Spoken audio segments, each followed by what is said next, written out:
So when do you guys think we're actually gonna be able to get truly phase coherent lasers? Like rather than the shotgun effect, where it works pretty well for a pinpoint at reasonable distances, but you know across the room. Here, I'll show you. The camera doesn't do a very good job of showing like what the actual size of the laser is because but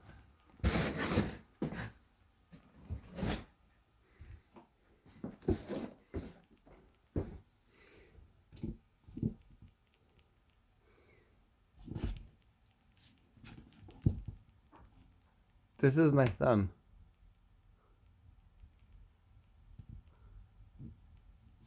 And the laser is only about, I'd say,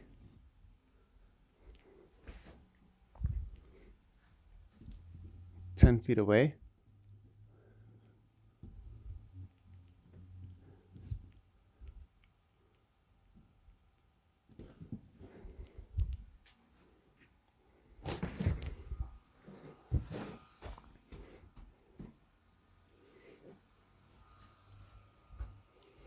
Try not to overheat it, but I actually have it overpowered right now. And this again is the laser pointed straight. And yeah, I think I killed it.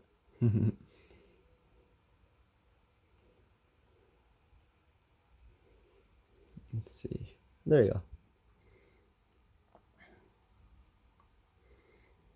You can see that it's definitely now much smaller than my thumb.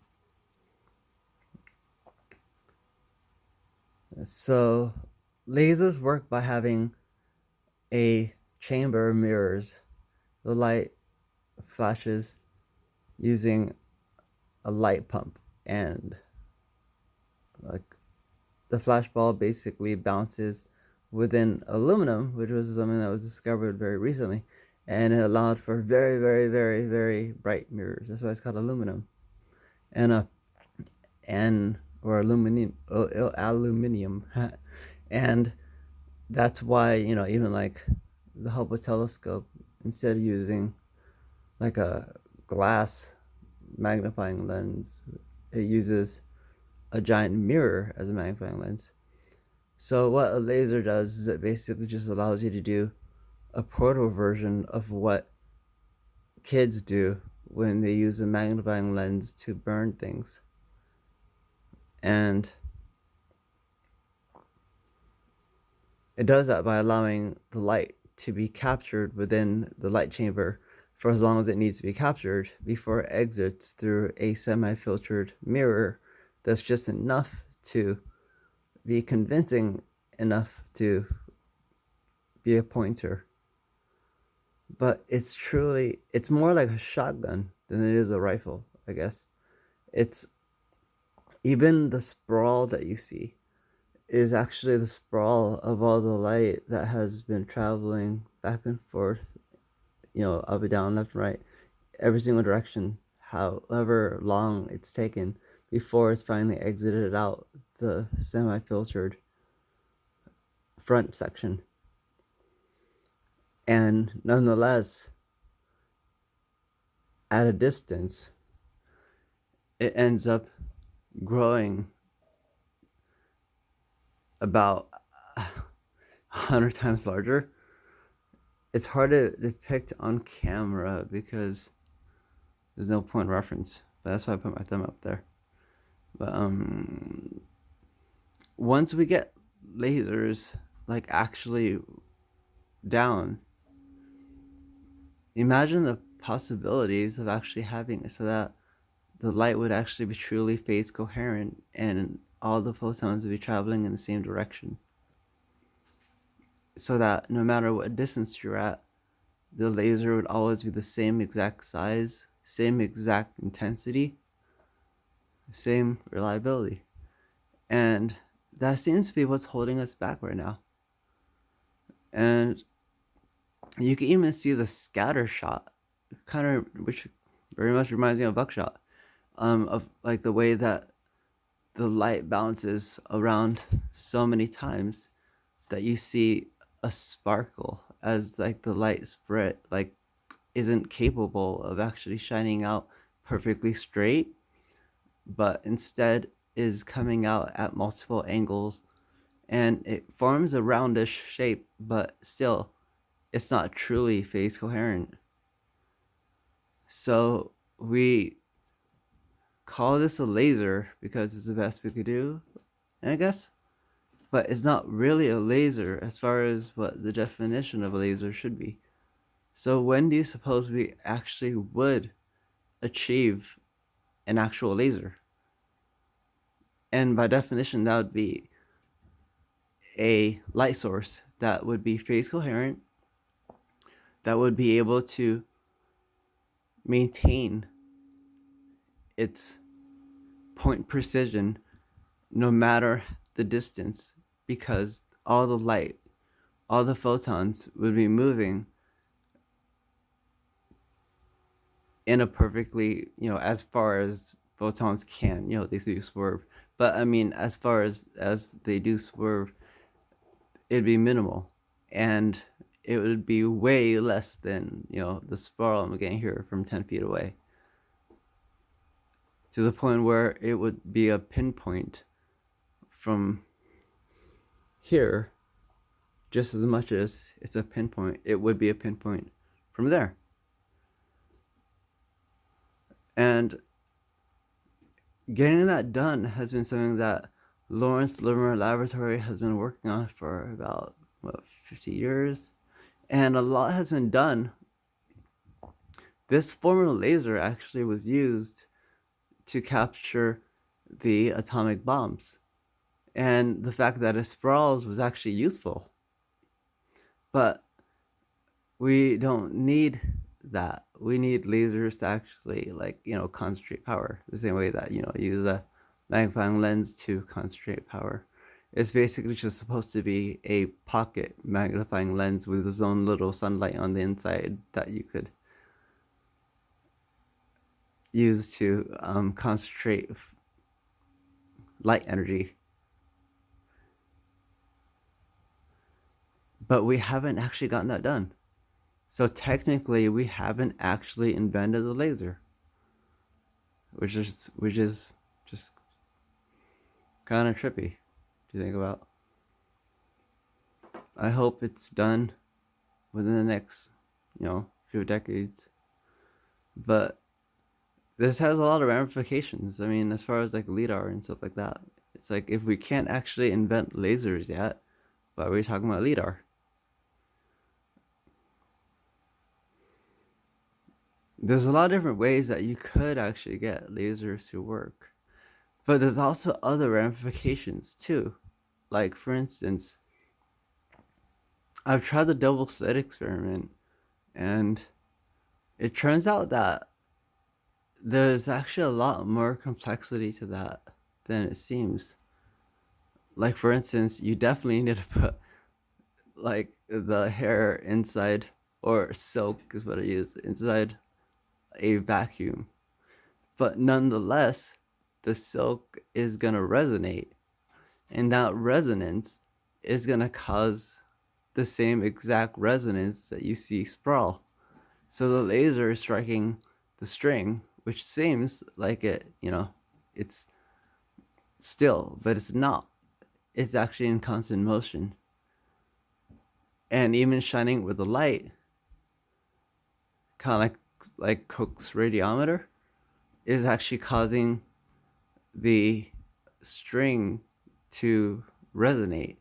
And the resonance of the string then causes the laser to strike the string at different angles, which creates the impression that the laser is actually I guess both a wave and a photon. I guess I don't know if many people in university are still really fixed on that right now, but I'm actually gonna burn this laser out because it's homemade. So I'm gonna disconnect it. Um,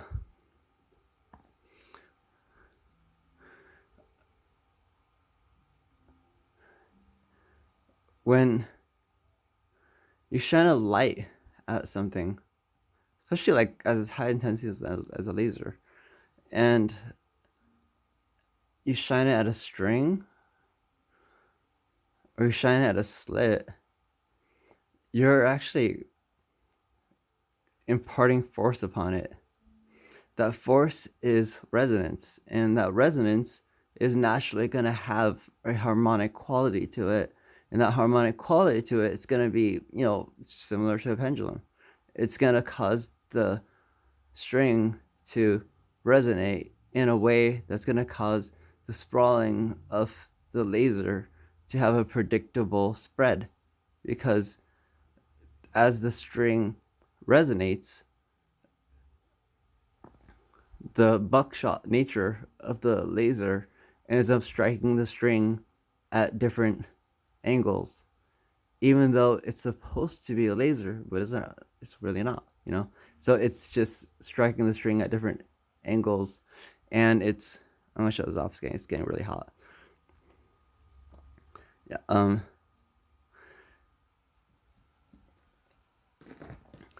And it's disrupting the experiment a lot. Maybe the experiment pretty much can be done. It's almost like a catch-22. Because when you're shining, I mean, this goes, like I was saying, this goes back to the days of, Koch's radiometer, which is pretty much like recycling of like the photovoltaic effect. And shining a laser at anything is going to cause it to resonate. And the more precise the laser is, the more it's going to actually amplify the amount of pendulum resonance that it's going to split the laser. And it's going to give you an impression that the laser is actually acting like a wave. And it's actually phase canceling. And that's the explanation for the sprawl. But the sprawl works just the same exact way if you were to strum a string on, like,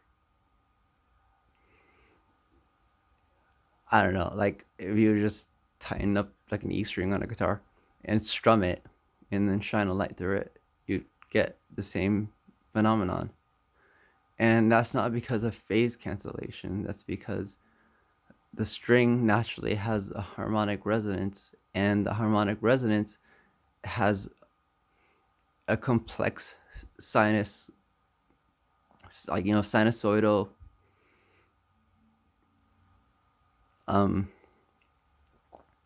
pattern through time. And we may see it as like a fixed display, and people take pictures of it or people see it and stuff like that, but that's because it's happening so fast.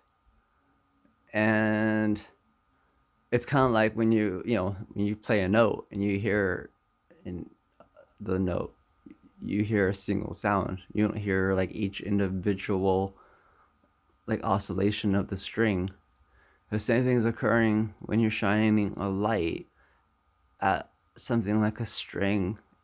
The string is resonating and causing the lasers that we have nowadays, things we call lasers, I guess, to sprawl according to the way that the string resonates. And if you look at the way a string resonates, we kind of already know how that works through acoustics. It resonates through a predictable way, and that's the only way that music works. That's how like your tuning systems work and stuff like that.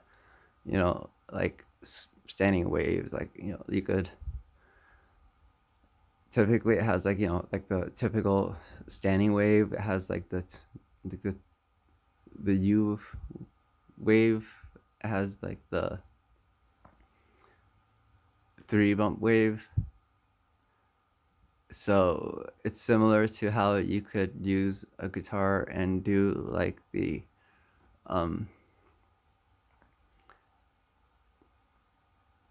where you hold your finger. It's, what's it called? God, I don't know why I'm so like tongue tied today. Sorry. But harmonics. You could touch your string. You could touch a string over at various points, and you could strum it, and you would get harmonics, and you would get the string to play much higher than it would typically play by striking the harmonics, and the string will actually maintain the much higher note than the entire string would actually normally strum if you just strum the entire string. But when you do strum the entire string, you get the full complexity of all the harmonics happening at once. And when you shine a light through it, it's of course going to cause a predictable sprawl of light. And I don't know if that's really like a very good test to see whether or not, I don't know, like the double slit experiment is that justified until we actually do master lasers. Because as you can see, if the laser is not reliable enough to actually even be a laser, and it's not coherent, and it's expanding at various lengths, that means it's able to hit the string not only at different angles, but at different times as the string is resonating. And the energy input from the light striking the string, even if it was in a vacuum, would still cause the string to resonate.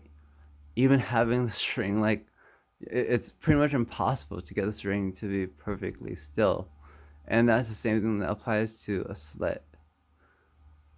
Anything that's materials, pretty much. And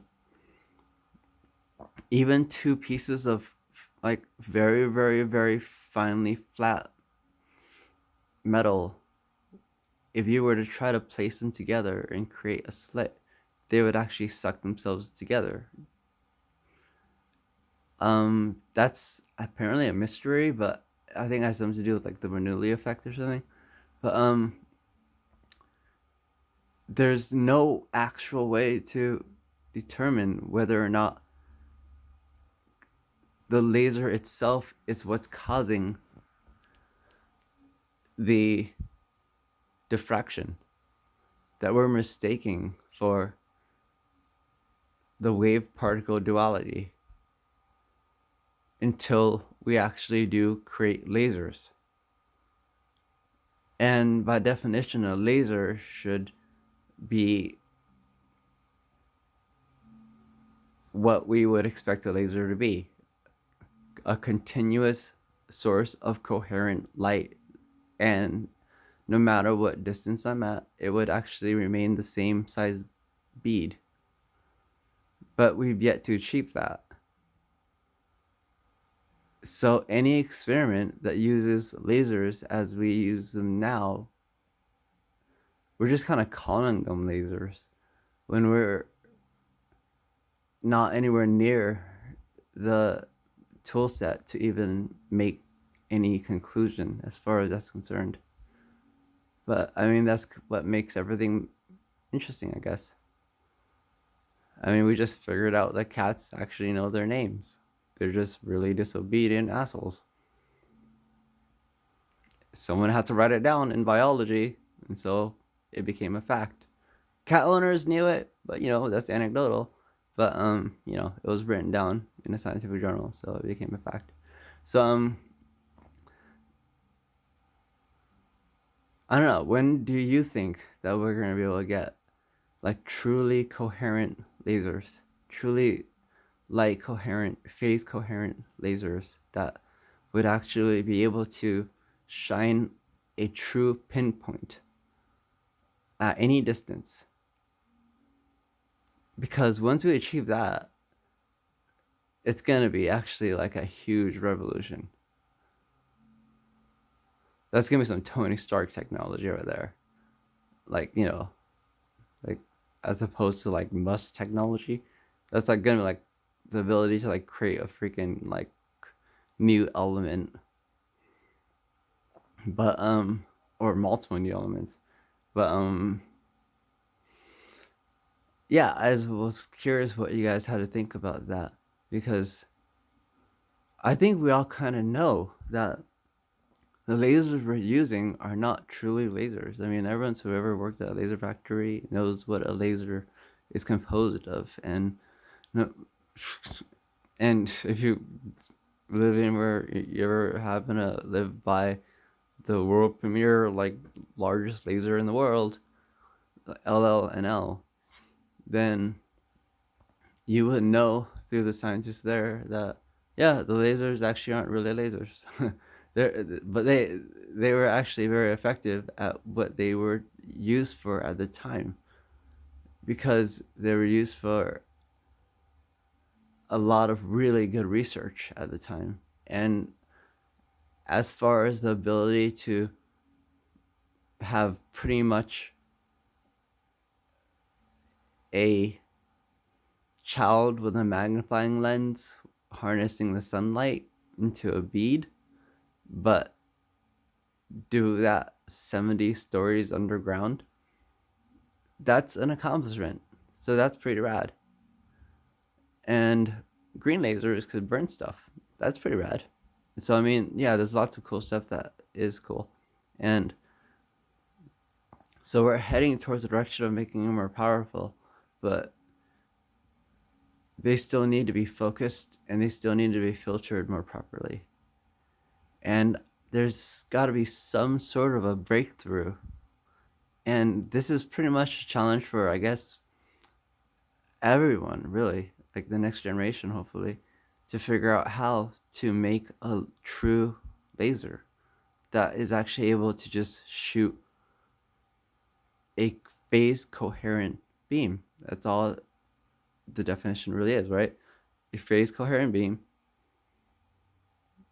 photons bundled, they may sway, but still, at the end of the day, they end up occupying the same space no matter the distance that you start off pointing the laser, and the bead would be more or less the same.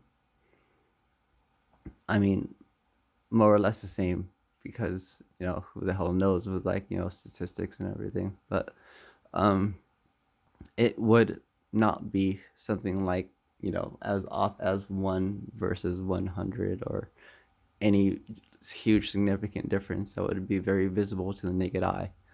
It would be something that would be where we would need a machine to tell how inaccurate it is, or how phase incoherent it's become as distance becomes a factor. But yeah, that's the question I just kind of wanted to pose to everyone else and see what else other people have to think about it. Well, thanks.